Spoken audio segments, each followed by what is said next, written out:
যেসব বন্ধুরা কৃষক বন্ধু টাকার জন্য অপেক্ষা করে আছো, এবছর সব হাত ধুয়ে বসে পড়ো। এবছর কৃষক বন্ধু টাকা আর কেউ পাবে না। এদিকে জমির অবস্থা দেখো, কি অবস্থা দেখো জমির কি হাল দেখো।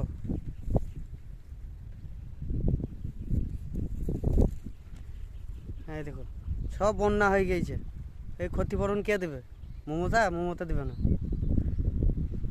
তাই বলছি, যেসব বন্ধু কৃষক বন্ধুর জন্য এখনো অপেক্ষা করে আছে, আর অপেক্ষা না করে হাত দিয়ে ঘরে শুয়ে পড়বে। কৃষক বন্ধু টাকা আর কেউ পাবে না। দেখো, আমাদের না হলে ওইখানে 15 বিঘে জমি সব ডুবে গেছে। দেখো,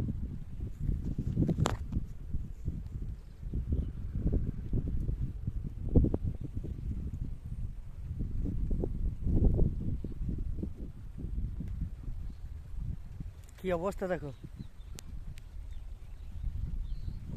সব বন্যা হয়ে গিয়েছে। দেখো, কে দেবে এই ক্ষতিপূরণ? কে দেবে আমাদেরকে? কি অবস্থা দেখো, এদিকে বন্যা হয়ে গেছে, না হলেও 15 বিঘে জমি আমাদের সব ডুবে আছে।